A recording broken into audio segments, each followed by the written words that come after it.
Good evening and welcome to this special Faith Nation featuring stories of faith to inspire you. In Washington, I'm Tara Mergener.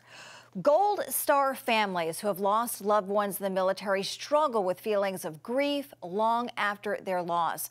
One unique program is helping them find hope, connection, and healing by taking a literal leap of faith. Brody Carter brings us that story from high above Rayford, North Carolina. I'm here to celebrate my son. 12 years ago, he died by suicide. I really want to do this. I'm a little scared, but I'm feeling it. Hopefully, I'll be able to release a lot of things that I've been holding to. For Gold Star families like Shelton Thornton from Louisiana, the pain of losing a child, parent, or a loved one who served our country can seem like an ever-present anchor dragging them down. Any questions, any thoughts? My son's right here with me. That's right. First Lieutenant David Wright. You're going to take David flying with us today? Yeah.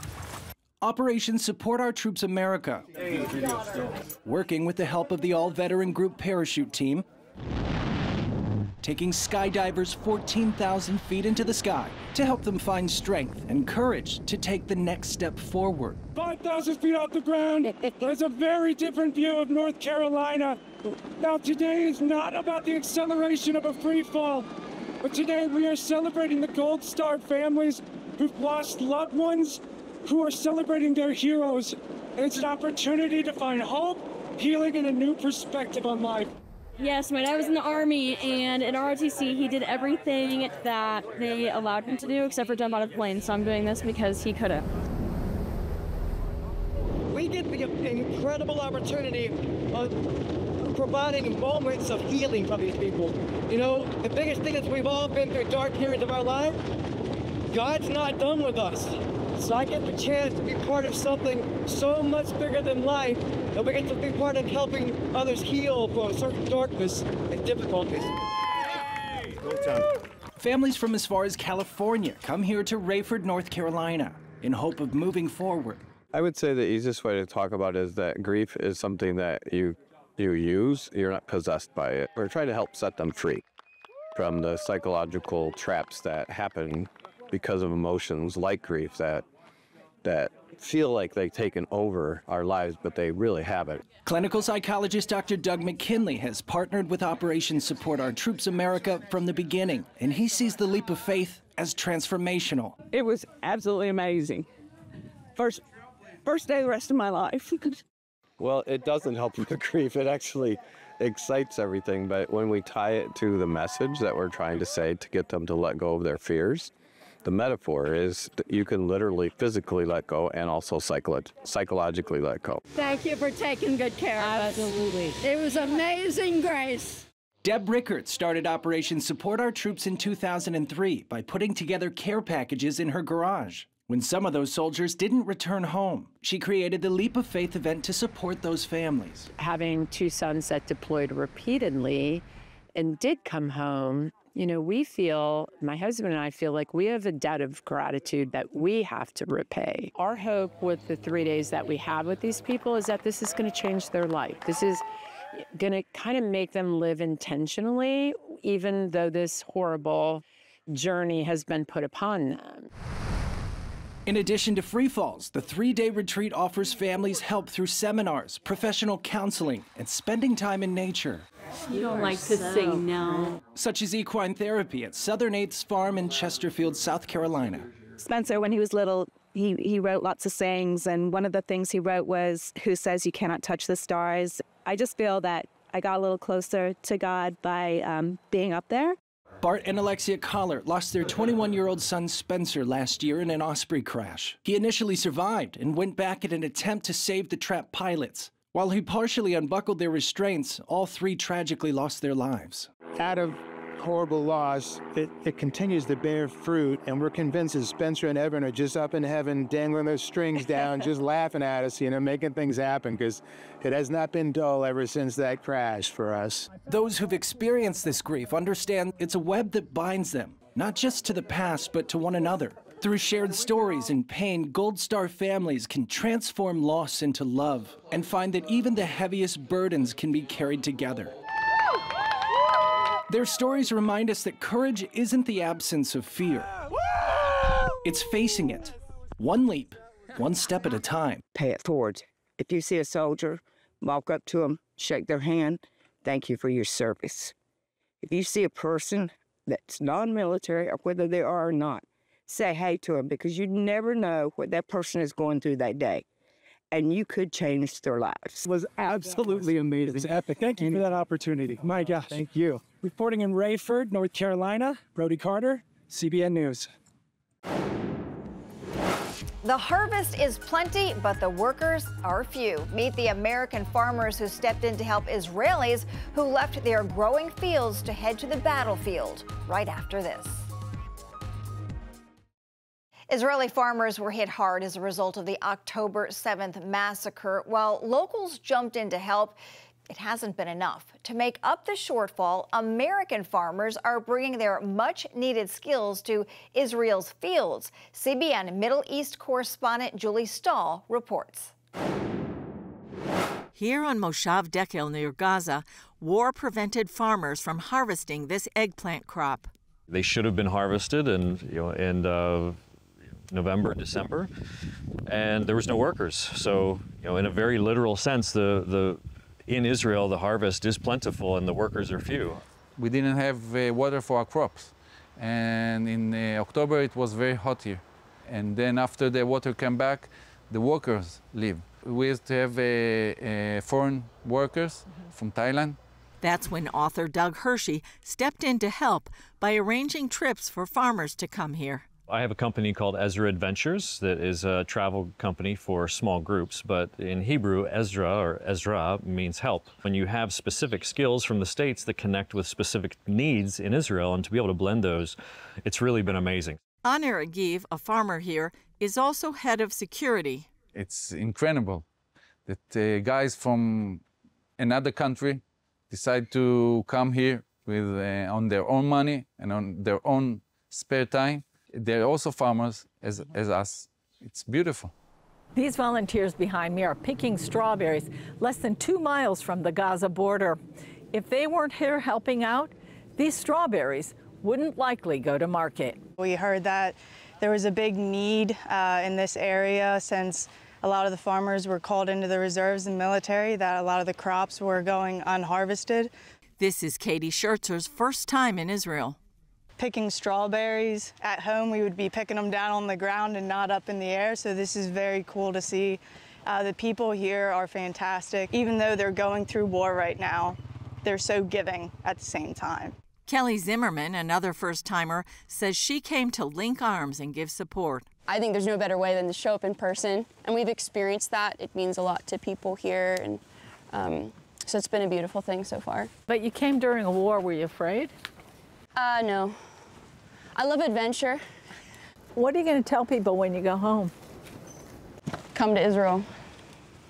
Experience it for yourself. Bella, who owns the strawberry greenhouses, says without volunteers, she wouldn't have had a crop or income.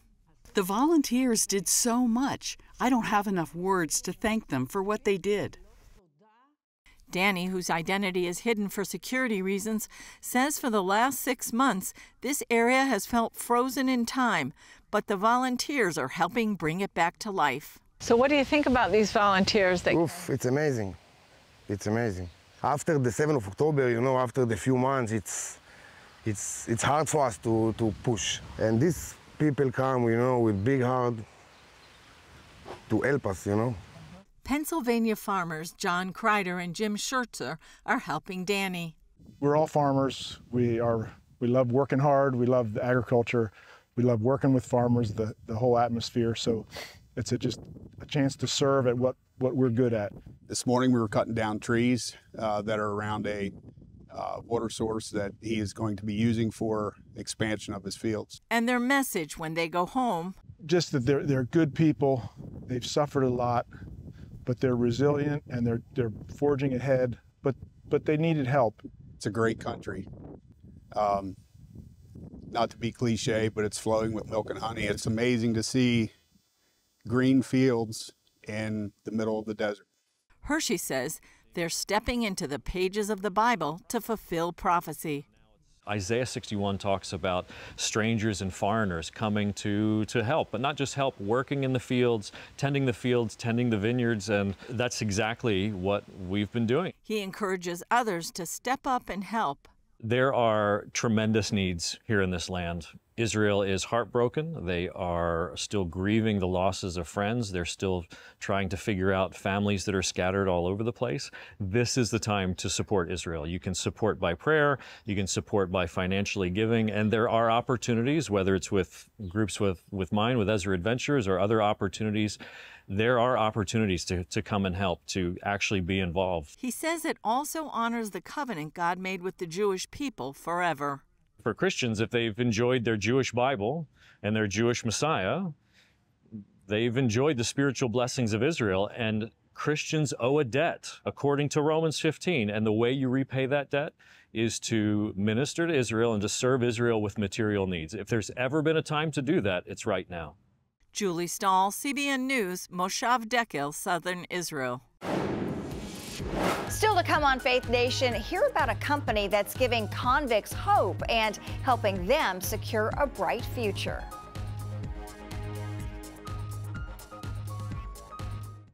1 in 6 Americans has a felony record, which often makes it difficult to get a job. But a company in Cincinnati that actually wants to hire people with a criminal past. Today, it's become one of the largest and most successful second chance companies in the nation. CBN's Charlene Aaron tells us more. 70% of Nehemiah Manufacturing employees have criminal convictions. Thanks to the company's Second Chance program, however, many have the opportunity to build a better future for themselves, their families, and the community. I am a two-time felon who was struggling to find a job until I came across Nehemiah. I came to Nehemiah a week after I was released from a 5.5-year prison sentence. Since 2009, Nehemiah Manufacturing has brought jobs back to Cincinnati's inner city by licensing and marketing Procter & Gamble products such as Tide, Febreze, and Downy. CEO Dan Meyer has over 30 years' experience in the industry. He sees the company's mission as more than giving people a job, pointing to the Bible as inspiration for the company's name and mission. It was an Old Testament prophet called by God to rebuild Jerusalem one stone, one brick at a time. And when we wanted to come in the inner city and start this company close to 15 years ago, it was to help those in most need. At first, some of the Second Chance hires would work a few days or weeks and then disappear. Meyer then had an aha moment and brought in social workers to help remove barriers for employees he now sees as family. We have transportation program, not only in the near term on a bus line, but we work with nonprofits to get our family members their first car. We have housing. We have our own Nehemiah properties where we charge quarter of the market rate and furnish it.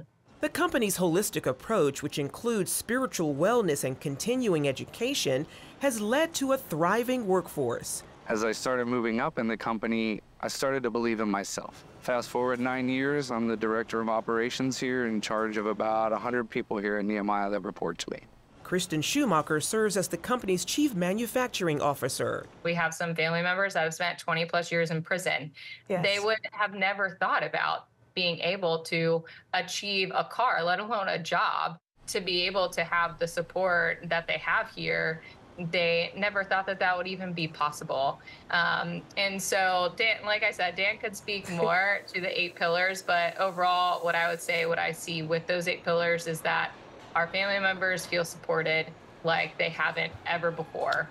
And that translates into loyalty, that translates into wanting to work very hard for the purpose that they have here in Nehemiah. All reasons that caught the attention of former NFL quarterback Tim Tebow and his wife, Demi Lee. Nehemiah Manufacturing is a special place. When we had the privilege and opportunity to go for the first time, that's what really caught our eye and our heart. Meeting the people and hearing their stories, but then also seeing the way they were treated. And when we saw that, we thought this is something that we want to be a part of. Being a part of the story of Nehemiah is so much more than just being an ambassador for another company. It's about a higher purpose, and that purpose is people. A purpose Meyer believes is also good for business. I always say this is capitalism done the right way. Treating people with love, dignity, and respect will build a better company and a better bottom line. And to be here and get hired on has been a true success. Charlene Aaron, CBN News. Coming up, how one Virginia ministry is sharing God's love one stitch at a time. Finally tonight, a small act of kindness can make such a big difference, especially in tough times. And that's where a group called Project Comfort comes in. It's a sewing ministry spreading the love of Christ to people in need. Lori Johnson brings us this inspiring story.